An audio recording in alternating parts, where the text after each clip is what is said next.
Very good morning student. Costing के बाद अब अकाउंट फर्स्ट हम लोग स्टार्ट करने जा रहे हैं। कॉस्टिंग में मेजर एक ही चैप्टर बचा है स्टूडेंट, उसके अंदर रिकंसिलेशन स्टेटमेंट। तो that chapter we will see the later. अभी हम लोग आज अकाउंट फर्स्ट स्टार्ट कर रहे हैं और अकाउंट फर्स्ट के अंदर मैं चैप्टर स्टार्ट करने जा रहा हूं student, internal reconstruction of company. Chapter अच्छा है स्टूडेंट, मेजर चैप्टर है और डेफिनेटली इस पे से क्वेश्चंस रहेगा, एक एक्चुअल क्वेश्चंस रहेगा। यूनिवर्सिटी इस चैप्टर को कभी भी स्किप नहीं करेगा। तो ये चैप्टर्स है रियल में काफी अच्छा, लेकिन स्टूडेंट को ये चैप्टर्स थोड़ा डिफिकल्ट लगता है। लेकिन स्टूडेंट अगर आप इसका थियरी अच्छे से अटेंड करोगे, थियरी को काफी केयरफुली सुनोगे, तो ये जो चैप्टर्स है आपके लिए one of the easiest chapter बनेगा। क्योंकि इस चैप्टर की खासियत यह है कि क्वेश्चन में करना क्या है, एंट्री कैसे करना है, ये क्वेश्चंस के में ही दिया रहता है। एडजस्टमेंट में ऑलरेडी आपको दिया रहता है। तो अभी चैप्टर्स का थियरी समझाने के लिए मैं एक छोटा सा पहला बैलेंस शीट ड्रॉ करता हूं, उससे रिलेटेड एक स्टोरी हम लोग सुनते हैं and then we give the journal. ये जो थियरी का इंट्रोडक्शन का लेक्चर्स है, ये 2 से 3 लेक्चर्स में 30 मिनट्स का बनाने जा रहा हूं, क्योंकि अपने पास मोर देन 30 मिनट्स का लेक्चर रिकॉर्ड्स नहीं हो पाता है। तो तीनों लेक्चर्स को अगर आप केयरफुली सुनोगे ना स्टूडेंट, तो definitely I promise, trust me, कि आपको ये चैप्टर सारे चैप्टर से इजी लगेगा। क्योंकि इस चैप्टर में काफी अच्छा ये है कि करना क्या है एक क्वेश्चंस में ही रहता है। थोड़ा सा आपने अपना माइंड चलाना है और देखोगे कि चैप्टर्स काफी आप एंजॉय कर सकते हो। तो इंटरनल रिकंस्ट्रक्शन स्टूडेंट, जब मैं लिखूं तो आप भी लिख लो और जब मैं बोलूं तो आप ध्यान से सुनो, तो ये चैप्टर्स आपको समझ में आएगा। अब स्टूडेंट मैं एक पहला बैलेंस शीट बनाता हूं और उस बैलेंस शीट से फिर आपको समझाने की कोशिश करता हूं। Balance sheet of mister x. चलो 31 मार्च 2017 का एक बैलेंस शीट ड्रॉ करता हूं। अभी आप बोलोगे अरे सर ये बैलेंस शीट आप रॉन्ग ड्रॉ कर रहे हो, बैलेंस शीट तो वर्टिकल है। यस स्टूडेंट, मुझे भी मालूम है कि आपका बैलेंस शीट वर्टिकल है, बट इसका थियरी समझाने के लिए सिर्फ मैं इस तरीके से एक बैलेंस शीट क्या कर रहा हूं, ड्रॉ कर रहा हूं। आप सिर्फ देखो, जब रियल क्वेश्चंस करेंगे तो इस तरीके से बैलेंस शीट नहीं होगा। यहां तो मुझे थियरी समझाना है, तो ये एक मैं बैलेंस शीट आपको ड्रॉ करके बता रहा हूं। अब बैलेंस शीट इस तरीके से student, assets and liability as usual आपका सी मशीनरी, मशीन आपका एक एग्जांपल 4 लाख रुपीस है। Furniture, this furniture is 2 lakhs. Building is 5 lakhs. Debtors 120. Cash 80. Goodwill 250. Profit and loss 120। अब profit and loss student assets में देख के आप सरप्राइज मत होना, अरे सर प्रॉफिट एंड लॉस यहां नहीं आता है। प्रॉफिट एंड लॉस स्टूडेंट यहां पर भी आता है। इसका मतलब ये कंपनी लॉस मेकिंग कंपनी है, इनको लॉस हुआ है। Discount on issue of shares, and this discount on issue of shares is 80,000. Same for liability, equity shares of rupees 10 each fully paid 3 lakhs. Preference shares capital of rupees 10 each, fully paid 2 lakhs.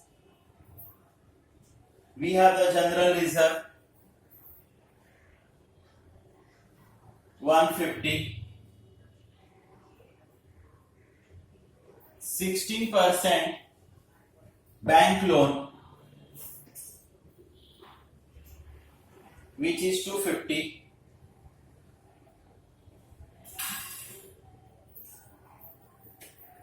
18% debenture 4 lakhs,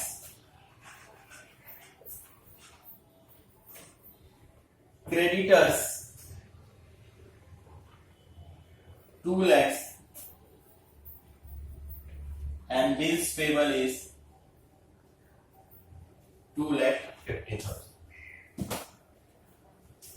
अब ये एक मैंने balance sheet draw किया student, और अगर आप देखोगे 4 5 6 6 11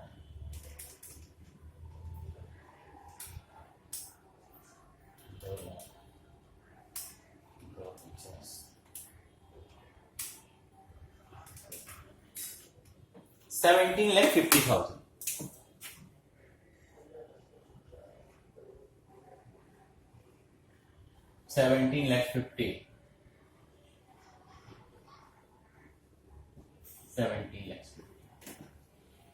dear student, यहां पर मैं आपको थियरी समझाने की कोशिश कर रहा हूं. चैप्टर्स हम लोग पढ़ रहे हैं इंटरनल रिकंस्ट्रक्शन ऑफ कंपनी. अब इंटरनल रिकंस्ट्रक्शन ऑफ कंपनी होता क्या है, ये मैं थोड़ा सा आगे आपको समझाऊंगा. जिस तरीके से मैं बोल रहा हूं, जो मैं लिख रहा हूं, सिर्फ आप उसको कॉन्सेंट्रेट करो, मैं आपके सारे डाउट क्लियर कर दूंगा. इस समय आप अननेसेसरी मत समझो कि अरे सर ने पहले इंटरनल रिकंस्ट्रक्शन क्या होता है वो तो बताया ही नहीं, सर ने डायरेक्ट बैलेंस शीट स्टार्ट कर दिया, सर ने क्वेश्चन स्टार्ट किया. सर ने क्वेश्चन स्टार्ट नहीं किया. ये जो मैंने बैलेंस शीट ड्रॉ किया है ये आपके क्वेश्चंस का पार्ट नहीं, क्वेश्चन से लिया हुआ नहीं है. ये एक मैंने आर्टिफिशियल अपने मन से बनाया एक बैलेंस शीट, आपको इस चैप्टर्स का मीनिंग और इसका थियरी समझाने के लिए. तो ये एक बैलेंस शीट है स्टूडेंट. अब ये जो स्टोरी है स्टूडेंट, अब इसको एक 5 मिनट्स के स्टोरी के तौर पे समझाता हूं.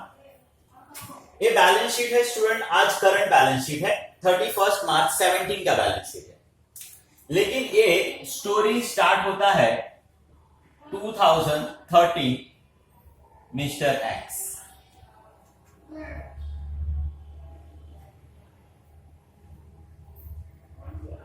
एक मिस्टर एक्स नाम का आदमी 2013 और 2013 में मिस्टर एक्स को ये रियलाइज होता है कि अरे जॉब करके मैं अपनी सारे एम ऑब्जेक्ट पूरा नहीं कर सकता हूं, मैं बड़ा आदमी नहीं बन सकता हूं, मुझे बहुत ज्यादा पैसा चाहिए, गाड़ी चाहिए, बंगला चाहिए, मुझे भी टाटा, रिलायंस, रेनबेक्सी, सिप्ला, गोदरेज, पार्ले जैसा बहुत बड़ा आदमी बनना है. तो बहुत ज्यादा सोचने के बाद उनको समझ में आता है कि मुझे गलत तो करना नहीं है, गलत काम करूंगा फंस जाऊंगा, कल को कोर्ट में जाऊंगा, पुलिस में जाऊंगा, पनिशमेंट हो जाएगा. तो मुझे अच्छा काम करके ही, लीगल काम करके ही मुझे बड़ा आदमी बनना है. लेकिन सेम टाइम फिर उनको एहसास होता है जो मैं एक्टिविटीज कर रहा हूं, जो एक मैं जॉब कर रहा हूं, 20-40,000 रुपीज इसमें मैं कमा रहा हूं बड़ी मुश्किल से महीने का, इससे तो मैं बड़ा आदमी बनूंगा नहीं, मेरे सपने पूरे होंगे नहीं. तब काफी ज्यादा विचार करने के बाद इनको ये समझ में आता है कि मुझे टाटा, रिलायंस, रेनबेक्सी, सिप्ला, गोदरेज बनना है. ये क्या कर रहे हैं, ये देखते हैं कि अरे तो बिजनेस कर रहे हैं, टाटा, रिलायंस, रेनबेक्सी, ये लोग तो जॉब नहीं कर रहे हैं और मुझे तो इन्हीं जैसा बनना है, तो मुझे भी क्या करना चाहिए, बिजनेस करना चाहिए. तो इनको एहसास होता है कि मुझे बिजनेस करना चाहिए. एंड 2013 में फाइनली ही डिसाइड कि मुझे बिजनेस करना है और ये अपना बिजनेस स्टार्ट करने की सोचते हैं. फिर से बता दूं, कहानी स्टार्ट हुआ है 2013 से. ये balance sheet current balance sheet है, ये आज का बैलेंस शीट है. ये बैलेंस शीट और स्टोरी बताने के पीछे इस चैप्टर के थियरी को समझाना मेरा इंटेंशन है. तो अब एक्स ने डिसाइड किया कि चलो मुझे टाटा बिरला बनना है, पार्ले जी बनना है।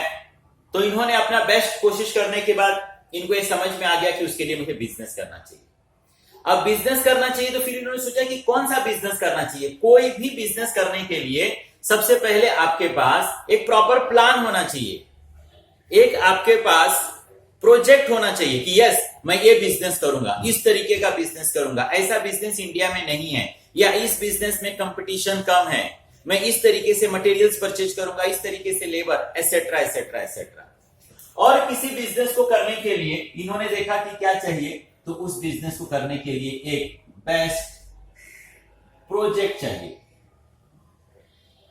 तो इन्होंने अपना बेस्ट करने के बाद एक अपना प्रोजेक्ट इन्होंने देखा कि यस ये बिजनेस में करने जा रहा हूं या ये बिजनेस में करूंगा, ये बेस्ट प्रोजेक्ट है, ये बेस्ट बिजनेस इंडिया के अंदर कल का होगा और मैं एक बहुत बड़ा आदमी बनूंगा और अपने सारे सपने साकार कर लूंगा। ये बंदा काफी ज्यादा मोटिवेटेड है इस समय, और मैं बोलूं कि इसको सिर्फ कॉन्फिडेंट नहीं, इसको अब ओवर कॉन्फिडेंट हो गया है। इसके सामने दिन रात यही है कि बस एट एनी कॉस्ट मुझे रिलायंस बनना है, टाटा बनना है। तो बिजनेस इन्होंने स्टार्ट किया। बिजनेस मैंने बताया कि 2013 में स्टार्ट किया इन्होंने, और उसके लिए एक बेस्ट प्रोजेक्ट चाहिए इनको। उनको वो मालूम पड़ा कि एक बेस्ट प्रोजेक्ट।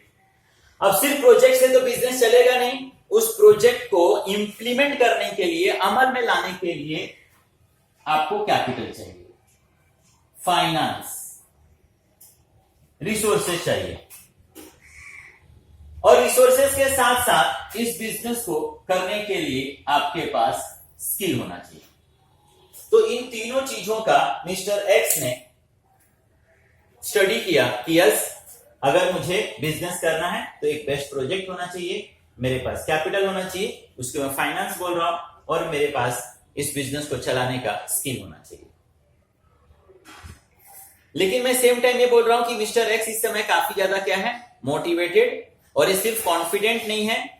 अब मिस्टर एक्स टाटा रिलायंस बनने के चक्कर में धीरे धीरे ओवर कॉन्फिडेंट भी हो रहे हैं।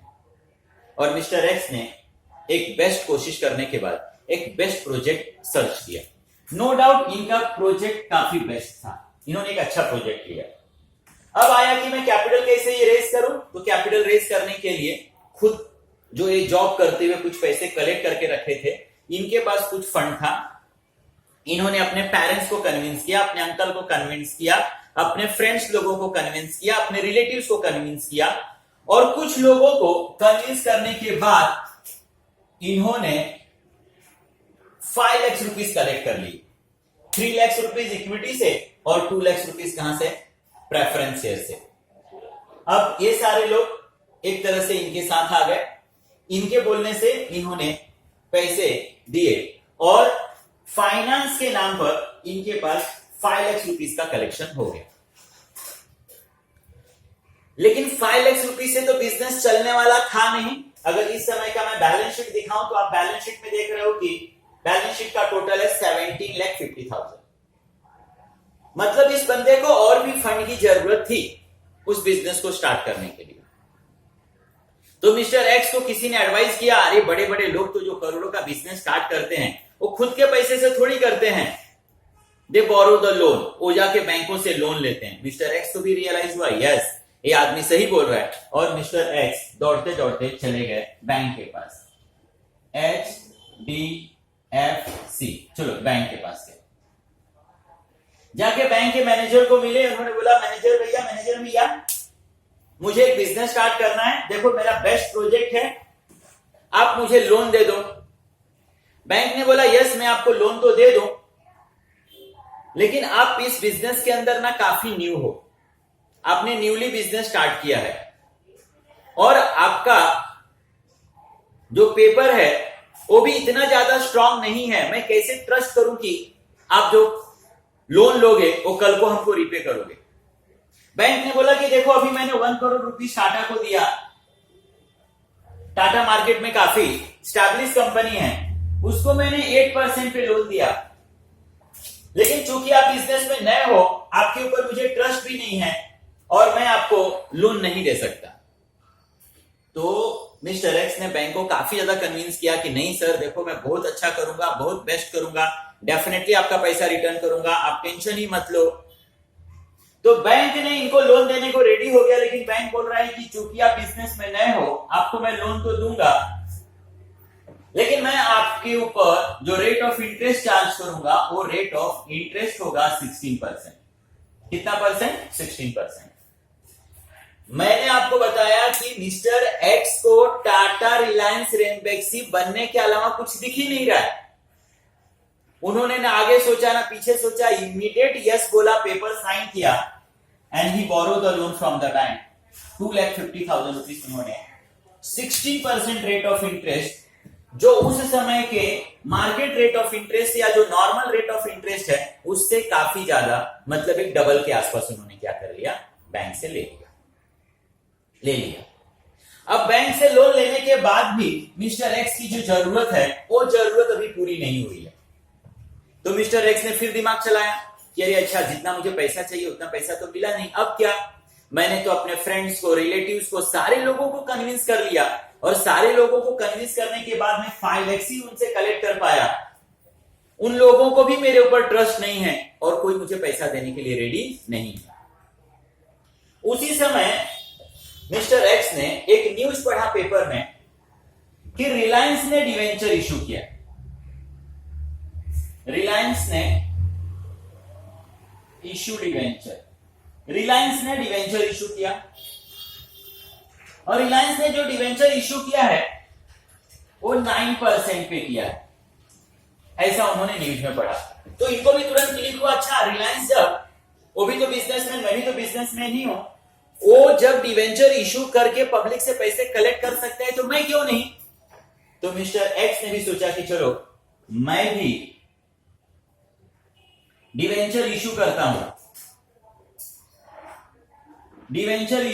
हूं एट 9% पे। अब स्टूडेंट आप खुद सोचो कि अगर रिलायंस, टाटा, रेनबैक्सी जैसी कंपनी डिवेंचर इशू करे 9% पे, और एक कोई न्यूली कंपनी आप और मैं डिवेंचर इशू करें 9% पे, तो पब्लिक किसका डिवेंचर लेना पसंद करेगी?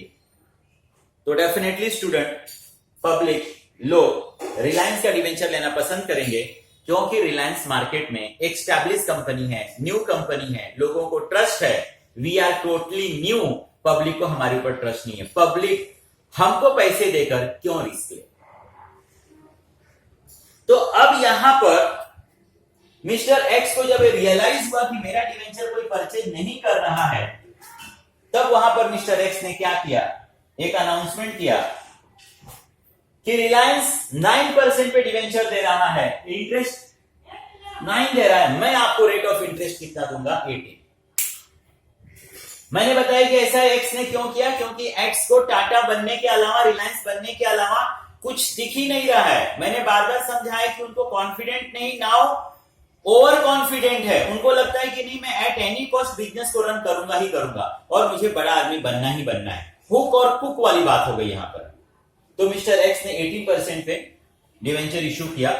पब्लिक ने इस चीज को देखकर कि अरे रिलायंस तो 9 दे रहा है, मिस्टर एक्स 18% दे रहा है, कुछ पब्लिक इनके पास कन्विंस हो गई और मिस्टर एक्स ने इस तरीके से 4 लाख रुपीस क्या कर लिया, इकट्ठा कर लिया। और इस समय कुछ हद तक मिस्टर एक्स का ये प्रॉब्लम्स भी सॉल्व हो गया। प्रोजेक्ट तो मैंने बताया कि नो डाउट बेस्ट प्रोजेक्ट था।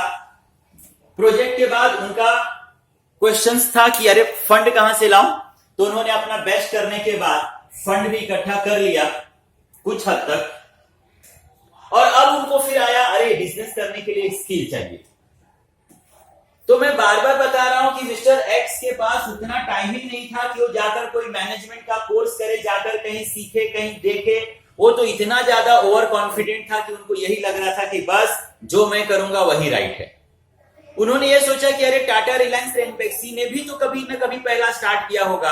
आज वो लोग सक्सेसफुल है, बिजनेस करते करते स्किल सीख लिए, मैं भी बिजनेस करते करते स्किल सीख लूंगा और पूरी दुनिया के सामने एक दिन प्रूफ कर दूंगा कि मेरे से बेस्ट कोई नहीं है।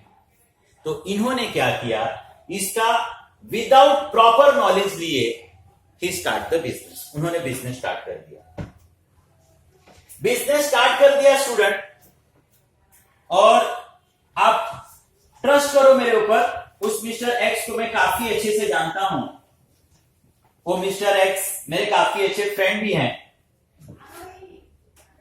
और आप मेरे ऊपर अगर बिलीव कर सकते हो तो बिलीव करो कि उस मिस्टर एक्स ने 2013 से अपना बेस्ट करने का स्टार्ट कर दिया। उनके बेस्ट करने में कोई प्रॉब्लम्स नहीं था, न तो उनके प्रोजेक्ट में कोई प्रॉब्लम था, न उनके नियत में हार्ड वर्क करना और अपना बेस्ट करने में कोई प्रॉब्लम था। ही स्टार्ट द बेस्ट, बहुत दिन रात मेहनत, दिन रात business business business, office factory, that's it. बहुत अच्छा उन्होंने करना स्टार्ट किया। लेकिन उनके बेस्ट करने के बाद भी 2013 का जब उन्होंने अकाउंट क्लोज किया तो ही कम टू नो कि अरे उनके बिजनेस में क्या हो गया, लॉस हो गया। बिजनेस में क्या हो गया, लॉस। मिस्टर एक्स ने सोचा अरे ये तो स्टार्टिंग है ना, स्टार्ट में तो हर बिजनेस को थोड़ा बहुत फाइनेंशियली प्रॉब्लम्स तो हो जाता है, लॉस हो जाता है। मैं तो न्यू हूं, नया नया बिजनेस स्टार्ट है, ये तो शुरुआत है, अभी आगे देखो क्या क्या होता है। उन्होंने बोला कि चलो ठीक है, कोई इश्यू नहीं। और फिर एक बार अपने पूरे मेहनत से और अच्छी लगन से वंस अगेन सी स्टार्ट 2014, और अपना फिर से बेस्ट देने के बाद 2014 में भी ही मेक द लॉस। अब आ गया 2015 में फिर उन्होंने देखा कि अच्छा जाने तो, चलो 2 इयर्स लॉस हो गया, कोई बात नहीं है, अब 15 आ गया है, अब तो बहुत ही अच्छा होगा। 2 साल का एक्सपीरियंस कोई कम एक्सपीरियंस नहीं होता है, जो जो मेरे से गलतियां होती थी उसको इंप्रूव करूंगा। और फिर उन्होंने वंस अगेन अपना बिजनेस स्टार्ट किया, और अब यहां पर ड्रास्टिक चेंजेस हुआ, बहुत अलग हुआ। और बहुत अलग ये हुआ कि इनका लॉस 13 और 14 से भी बड़ा हो गया। इनका लॉस 13-14 से भी क्या हो गया, बड़ा हो गया। फिर वहां पर वंस अगेन मिस्टर एक्स को उनके लोगों ने समझाया, मैंने भी समझाया, नहीं यार तेरे अंदर तो बहुत ऑनेस्टी है, you are trying your best, लगता है कि कुछ प्रॉब्लम्स हो गया होगा, बाहर का मार्केट ही सही नहीं होगा, तू तो बहुत अच्छा कर रहा है, ऐसा कर, अच्छा हो जाएगा, डू इट। और फिर मिस्टर एक्स ने वंस अगेन अपनी फिर से बेस्ट देना स्टार्ट किया 2016। और अब तो 2016 में स्टूडेंट कमाल हो गया, कमाल मतलब एकदम कमाल हो गया, एकदम अलग हो गया। और इतना अलग हुआ कि इनका लॉस और बड़ा हो गया, इनका लॉस और बड़ा हो गया। अब मिस्टर एक्स काफी ज्यादा दुखी हुए। दुखी होने के बाद मिस्टर एक्स बार बार यही रियलाइज कर रहे हैं कि अरे मैं तो बेस्ट कर रहा हूं, फिर ये प्रॉब्लम्स क्यों। तो इसी समय इनको कोई सजेशन दिया कि अरे यार तू ऐसा कर, पूजा पाठ करा, थोड़ा बाबा लोगों के पास जा, थोड़ा सा जरा दान दक्षिणा कर, 1-2 अंगूठी पहन ले किसी ग्रह का, देख सब ठीक हो जाएगा। मिस्टर एक्स ने बोला यस, यही में लगता है मुझसे गलती हुआ, क्योंकि मैं बाकी तो अपना बेस्ट ही कर रहा था। तो मिस्टर एक्स ने वो सब किया, और यहां पर अब चेंज हो गया, अब बहुत बड़ा चेंज हो गया, और मिस्टर एक्स का लॉस और भी बड़ा हो गया। मिस्टर एक्स का लॉस और भी बड़ा हो गया। और अब यहां पर ऐसा होने लगा कि मिस्टर एक्स का जो कॉन्फिडेंट है ना स्टूडेंट, कॉन्फिडेंस है ना, वो अब कॉन्फिडेंस स्टूडेंट कहीं ना कहीं मिस्टर एक्स का क्या होने लगा, लूज होने लगा। मिस्टर एक्स का कॉन्फिडेंस कम होने लगा, और मिस्टर एक्स को लगने लगा कि नहीं रे, मैं शायद बिजनेस करने के लिए नहीं बना हूं, और मुझसे बिजनेस नहीं हो। तो मिस्टर एक्स ने रियलाइज किया कि मुझसे बिजनेस अब नहीं होगा, मैं बिजनेस नहीं कर पाऊंगा। मिस्टर एक्स कितने दिन तक इस लॉस को बेयर करता रहा, कितने दिन तक बेयर करते रहेंगे, 1 ईयर चलो, 2 ईयर चलो, 3 ईयर चलो, 4 ईयर चलो, कितने दिन तक। तो अब मिस्टर एक्स ने डिसाइड किया कि नहीं, कुछ तो प्रॉब्लम्स है, और शायद मेरे नसीब में बिजनेस नहीं है, बिजनेस करना मेरा काम नहीं है। जो मैं नौकरी कर रहा था, जॉब कर रहा था, फैमिली को किसी तरीके से रन कर रहा था, उसी के लिए शायद मेरा जन्म हुआ है, और मुझे ये बिजनेस अब क्या कर देना चाहिए, बंद कर देना चाहिए। तो मिस्टर एक्स ने इस बिजनेस को बंद करने का डिसाइड किया। अब मिस्टर एक्स ने सोचा कि चलो इस बिजनेस को बंद कर दूं। अब इन्होंने बिजनेस बंद करने का डिसाइड किया, और इस समय ये इतने ज्यादा दुखी हो गए हैं। अब इनको कुछ समझ में नहीं आ रहा है कि क्या करें। तो अब मिस्टर एक्स काफी ज्यादा नर्वस है।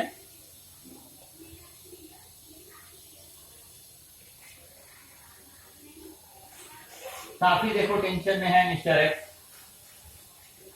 मिस्टर एक्स मेरे पास आए और मेरे पास आके इन्होंने अपना सारा प्रॉब्लम्स बताया कि अरे देखो ना यार, आपने जो अपना क्लास स्टार्ट किया उसी समय मैंने अपना बिजनेस स्टार्ट किया। चलो आप तो अपना थोड़ा बहुत अच्छा कर ले रहे हो, आपका जो घर का खर्च चल रहा है, घर में किसी को प्रॉब्लम्स नहीं है, लेकिन यार मेरे साथ बहुत गलत हुआ। मेरे से क्या मालूम क्या गलती हुई और मेरा बिजनेस अब नहीं चल रहा है और ना मैं बिजनेस को चला पा रहा हूं। और 1 साल नहीं 2 साल नहीं, जिस ईयर से मैं बिजनेस कर रहा हूं 2 उसी साल से कंटिन्यू मैं लॉस कर रहा हूं। अब मैंने फाइनली डिसाइड किया कि बिजनेस बंद कर देता हूं। स्टूडेंट ये मिस्टर एक्स बोलते बोलते ना जस्ट रोने लगे, इतना रोने लगे ना, ये इनके खून के आंसू रोने लगे। और ये मुझसे देखा नहीं गया क्योंकि मैंने पहले ही बताया कि मिस्टर एक्स कौन है, मेरे दोस्त हैं। तो मैं इस मिस्टर एक्स को एक बंदे के पास लेकर गया, क्योंकि बिजनेस का तो मुझे भी उतना ज्यादा नॉलेज नहीं था। मैं एक बंदे के पास लेकर गया कि चलो ठीक है, तेरे को बिजनेस नहीं करना है तो मत कर, एक मैं तेरे को व्यक्ति बताता हूं जो तेरे इस बिजनेस को काफी अच्छे से क्लोज कर देगा, शट डाउन कर देगा और जितना पॉसिबल होगा लोगों का पैसा दे देगा और जो पैसा बचेगा वो आपको रिटर्न कर देगा। तो मिस्टर एक्स बोले कि हाँ चलो। तो सबसे पहले मैंने इनके ये आंसू पोंछे और फिर मैं इनको लेकर गया एक बंदे के पास। और ये जो बंदा था ना स्टूडेंट, ये जो बंदा है ना, एक कॉमर्स का बंदा है। कॉमर्स का बंदा है, इसको यहां पर मैं स्टूडेंट में लिक्विडेटर्स बोल सकता हूं। मैं इसके बारे में भी जानता था कि चलो किसी के बिजनेस में प्रॉब्लम्स हो गया तो ये एक्सपर्ट्स है और वो लोगों को क्या करता है, हेल्प करता है, बिजनेस को किस तरीके से शट डाउन करना है, ये सारी चीजों को बताता है, उनको कंसल्ट करता है। ये इस बंदे का क्या था, एक कॉमर्स वाले बंदे का काम था। तो मुझे इसके बारे में थोड़ा बहुत नॉलेज था इस बंदे के बारे में। तो मैं इस बंदे के पास गया, मिस्टर एक्स को भी लेकर गया और एक्स का सारा स्टोरी मैंने और मिस्टर एक्स ने इस कॉमर्स के बच्चे के सामने एक्सप्लेन किया। कॉमर्स के बच्चे ने जब मिस्टर एक्स का एक चेहरा देखा, मिस्टर एक्स वहां पर भी रोने लगे, यहां तक बोले कि अरे देखो मेरे बच्चे भूख के कारण मर रहे हैं, मैं उनको क्या क्या देना चाहता था और जो दे रहा था आज वो भी नहीं दे पा रहा हूं। तो इस बंदे को उनकी बातें सुनकर थोड़ी दया आई और उन्होंने बोला मिस्टर एक्स डोंट वरी, मैं आपके बिजनेस का फिर से जरा एनालिसिस करता हूं और फिर आपको बताता हूं। और इसने इनके बिजनेस को काफी अच्छे से बारीकी से देखना स्टार्ट कर दिया। और देखने के बाद इसने बताया कि मिस्टर एक्स नो डाउट आपका ये प्रोजेक्ट था ना, ये प्रोजेक्ट बहुत बेस्ट था, इसके अंदर कोई शक ही नहीं है, आपने अपना बेस्ट कोशिश भी किया। आपकी जो गलतियां थी ना मिस्टर एक्स, ये गलतियां थी आपकी। आप बिजनेस करने के चक्कर में इतने ज्यादा ओवर कॉन्फिडेंट थे कि आपने जो कैपिटल रेज किया वो इतने हाई रेट ऑफ इंटरेस्ट पे रेज किया, बिना सोचे समझे रेज किया कि जो आपको इनिशियली प्रॉफिट हुआ, जो थोड़ा बहुत प्रॉफिट हुआ, जो कहीं से कैश का इनफ्लो आया, आपकी फैक्ट्री चली, गुड्स बनाया, बेचा, कैश का इनफ्लो आया, लेकिन वो कैश का इनफ्लो, वो कैश बाहर के लोगों को उनका इंटरेस्ट पे करने में, उनका इंस्टॉलमेंट पे करने में ही काफी ज्यादा चला गया। तो आपके पास बचने वाला पैसा ये काफी क्या हुआ, कम बचा। और डे टू डे ये गैप क्या होते गया, बढ़ता गया। जहां मार्केट में 8% रेट ऑफ इंटरेस्ट था, उस एचडीएफसी बैंक ने टाटा को 8% पर इंटरेस्ट पर लोन दिया था, आपने वहां पर आंख बंद करके 16% पर लोन ले लिया। जो रिलायंस ने डिवेंचर 9% पर इशू किए थे, आपने आंख बंद करके उसको 18% पर ले लिया। ये आपकी गलती हुई। और दूसरा आपकी गलती, आपका लैक ऑफ नॉलेज था। आप बिजनेस करने के चक्कर में इतने ज्यादा मोटिवेटेड थे कि उस रिसोर्सेस को सही तरीके से यूज नहीं किया। जो आपका मशीन उस समय आपने 4 lakhs में खरीदा, आप उसको और अच्छे से इन्वेस्टिगेट करके कहीं से खरीदते तो शायद वो 3 lakhs में, 340 में, लेस देन 3 lakhs में मिल जाता। फर्नीचर जो आपने खरीदा वो काफी आपने महंगा खरीद लिया, बिल्डिंग जो परचेज किया वो काफी महंगा परचेज कर लिया। तो आपने रिसोर्सेस कलेक्ट किए एट एनी कॉस्ट और उस रिसोर्सेस को बिना सोचे समझे आपने यूज किया। मैक्सिमम यूटिलाइजेशन आपने रिसोर्सेस का नहीं किया। ये रीजन था कि आपका बिजनेस फेल हुआ। तो जहां तक मैं समझता हूं, एक कॉमर्स का बंदा बोल रहा है कि आपके बिजनेस के गलतियों को अगर मैं सुधार दूं, आपके बिजनेस के गलतियों को मैं सुधार दूं, इन सारे लोगों से भी मैं रेट ऑफ इंटरेस्ट कम करने के लिए या पैसे कम करने के लिए मैं बोलूं, उनको कन्विंस करूं और आपकी लायबिलिटी को भी कम करा दूं, तो क्या आप बिजनेस चलाओगे? तो मिस्टर एक्स ने बोला यस, मैं तो चाहता ही था कि मैं एक अच्छा बिजनेसमैन बनूं, मैं डेफिनेटली बिजनेस चलाऊंगा। आपने भी देखा कि मेरा प्रोजेक्ट तो बेस्ट प्रोजेक्ट था, लेकिन जो भी XYZ प्रॉब्लम्स हुआ रहेगा, अगर आप ऐसा कर दो तो मैं अपना बिजनेस डेफिनेटली चलाऊंगा। अब मिस्टर एक्स ने इनके एसेट्स का वैल्यूएशन करना स्टार्ट किया। उसने देखा कि जो यहां पर 4 लाख रुपीस लिखा है, ये इनकी मशीन की कीमत एक्चुअल में अब 280 है। फर्नीचर 2 लाख था, 120 है। चलो बिल्डिंग का कॉस्ट थोड़ा सा बढ़ गया, बिल्डिंग एप्रिसिएट हो गया। डेटर्स 120 का 120 है, कैश 80 है। आपको स्टूडेंट खुद भी मालूम होना चाहिए कि मिस्टर एक्स 2017 में ये दिखा रहे हैं कि इनको लॉस हुआ है, तो लॉस मेकिंग कंपनी का स्टूडेंट तो गुडविल होना ही नहीं चाहिए, ये इन्होंने गलत लिखा है। अकाउंट्स को इन्होंने मैनिपुलेट किया है मार्केट में लोगों को बताने के लिए, खुद के सेटिस्फेक्शन के लिए कि मेरे पास इतने का एसेट्स है, इन्होंने ये सारी चीजें लिखी है। लॉस मेकिंग कंपनी का कोई गुडविल होता ही नहीं है, ये तो ऑलरेडी लॉस है, ये तो कोई एसेट्स ही नहीं है इनका। और discount on issue of shares, ये फिक्टिशियस एसेट्स है जिसका कोई वैल्यू स्टूडेंट नहीं है। तो मिस्टर एक्स ने देखा 280,